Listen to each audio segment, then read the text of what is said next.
Well, welcome to another exciting unit. This one's going to be about Paul's shipwreck. A very exciting story. So I hope you enjoy it, and I hope you learn a lot of words from this story. Let's get started. So Acts chapter 27, verse 1. When it was determined that we should sail for Italy, they delivered Paul and certain other prisoners to a centurion named Julius of the Augustan band. Centurion, centurion, centurion. Well, this is just a soldier. This is usually the leader of 60 to 100 other soldiers. Centurion. Embarking in a ship of Andromitium, which was about to sail to places on the coast of Asia, we put to sea. Aristarchus, a Macedonian of Thessalonica, being with us. So now we have this word embarking, embarking, embarking. This just means to get on board, right? To get on a ship, plane, train, right? So sometimes you might hear an announcement or see a sign that says, train 12 embarking from platform 5. Embarking. Thessalonica, Thessalonica, Thessalonica. This is just a big Greek port city. So very important Greek port city, Thessalonica. Putting to sea from there, we sailed under the lee of Cyprus because the winds were contrary. So here we have the word lee, lee, lee. This is the side that is away from the wind. So the idea of lee, away from the wind. Contrary, contrary, contrary. This just means against or opposite, right? So if I have a contrary opinion, right, it's against your opinion, right? The opposite, or just against your opinion. Contrary. When much time had passed, and the voyage was now dangerous, because the fast had now already gone by, Paul admonished them. Admonished, admonished, admonished. This is to warn about something bad happening. If you admonish someone, that means you're warning them. Admonish. But the centurion gave more heed to the master and to the owner of the ship than to those things which were spoken by Paul.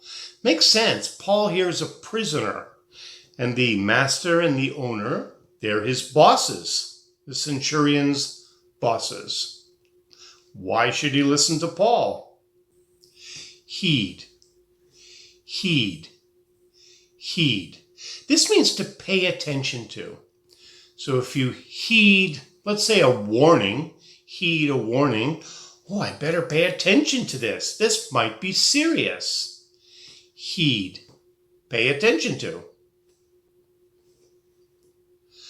Because the haven was not suitable to winter in, the majority advised going to sea from there, if by any means they could reach Phoenix and winter there, which is a port of Crete, looking southwest and northwest.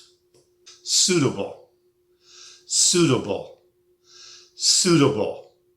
This is right for a certain situation, right? The correct thing to do in a certain situation.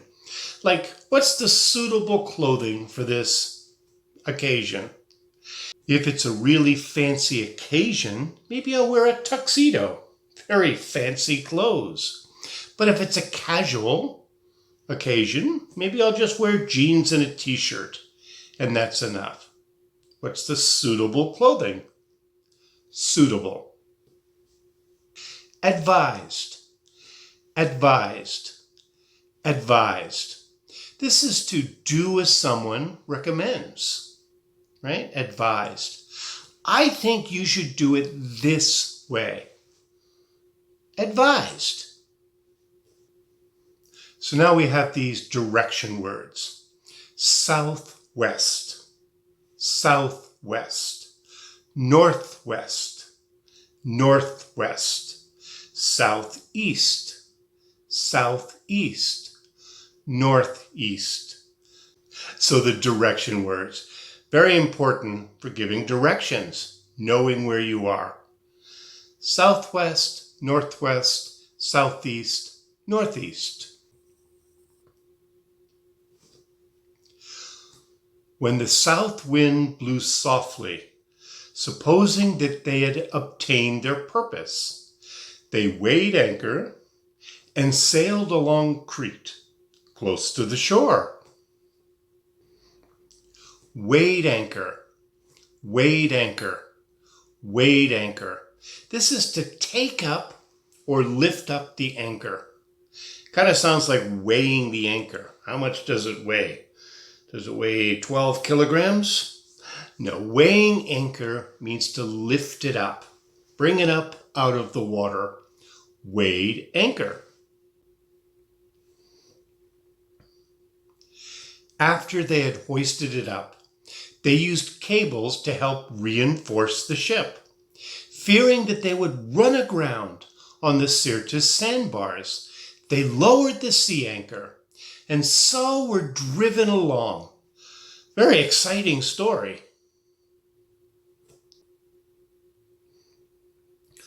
Hoisted, hoisted, hoisted. This means to lift up or raise, right?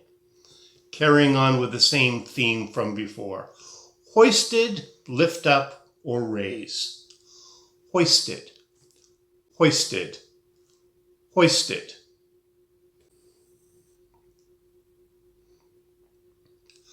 Reinforce, reinforce, reinforce. This is to support or strengthen something, right? So you could do it with things like a ship, right? Put some more nails or more glue or something to hold it together. But you can also use it for your opinion. I listened to your opinion, but it reinforced my opinion, made my opinion stronger. Or, I listened to your opinion, and that reinforced your opinion, made your opinion stronger. So the idea of reinforce, reinforce, reinforce, reinforce. As we labored exceedingly with the storm, the next day they began to throw things overboard. Overboard, overboard, overboard. That's putting something from a ship into the water, into the ocean. Overboard. So we have this expression, man overboard. It means someone has fallen out of the ship into the water. Overboard. On the third day, they threw out the ship's tackle with their own hands. Ship's tackle, ship's tackle, ship's tackle. So this is anything used to load or unload the cargo. So take it from the shore, put it in the ship. So pulleys and cables. Anything to lift it up and put it in the ship. I used to have a tackle box when I went fishing. So this was a box that held everything I needed to fish. So that's the idea here.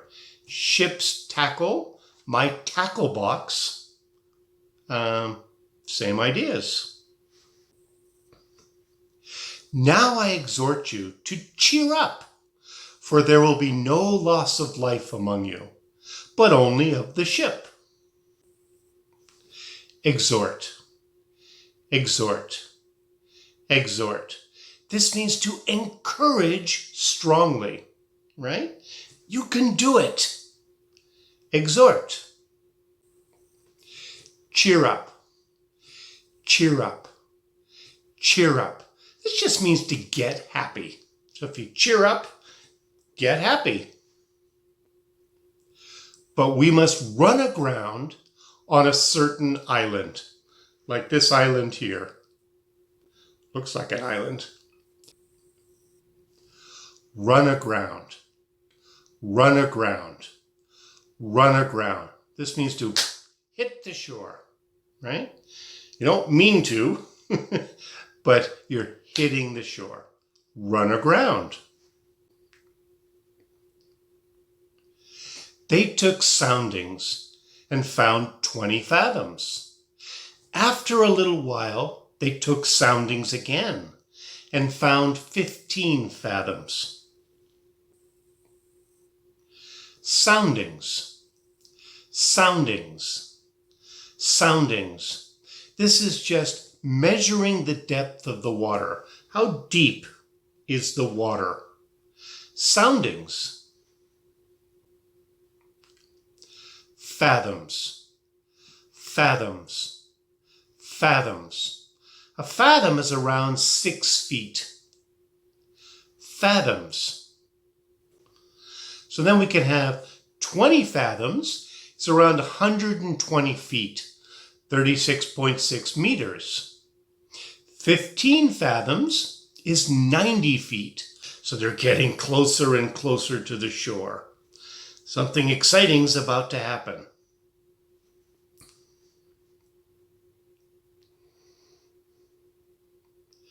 Fearing that we would run aground on rocky ground, they let go 4 anchors from the stern and wished for daylight.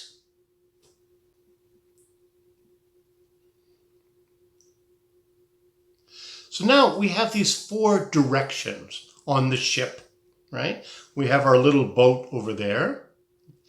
And so we have these words: bow, stern, port, starboard. So if you look at the front of this boat with a line coming out, that's called the bow. And the way you remember this is because you bow. You face the front of the ship. So that's bow. So that's the bow. And what's behind is the stern. So you have bow, stern, the front of the boat, and the back of the boat. And then we have these other words: port. So if you think, port has 4 letters, P-O-R-T. But then left, left and right, that also has 4 letters, L-E-F-T. So that's the way to remember port. Port, left side of the ship. And then finally we have starboard, right? Right, left and right, has many letters. Starboard has many letters. So starboard is the right side of the ship.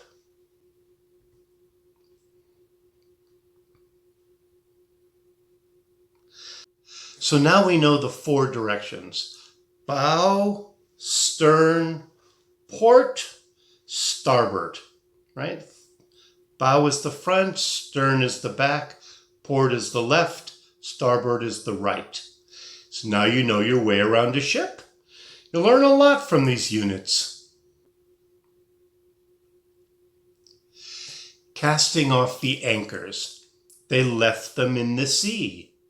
At the same time, untying the rudder ropes, hoisting up the foresail to the wind, they made for the beach. Rudder, rudder, rudder. This is how you steer the ship. Like if you look at our boat down to the right, you'll see a boat, And underneath the water is this piece of wood, right? Usually wood, and it just gives the direction, how the ship is going to move. So the rudder, it's attached up top to the steering wheel. So that's how you steer the ship, with the rudder. Hoisting. Remember this word again? Hoisting. Just means lifting up, hoisting. Then we have the foresail, foresail, foresail, foresail. This is just the main sail of the ship, right? The big one that's shaped like this. I believe the front one is called the jib. Please tell me if I'm wrong, but I'm pretty sure that's called the jib. So the foresail is the big sail. The jib is the smaller one in front. Foresail. But coming to a place where two seas met, they ran the vessel aground. The bow struck and remained immovable, but the stern began to break up by the violence of the waves.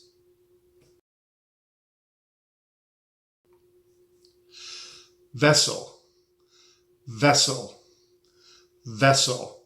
This is just another word for the boat or the ship. Vessel.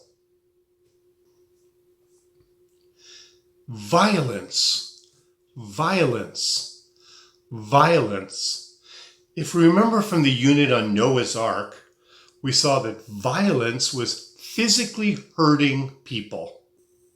But here, it's not physically hurting people, it's physically hurting things. The violence of the waves was breaking up the ship.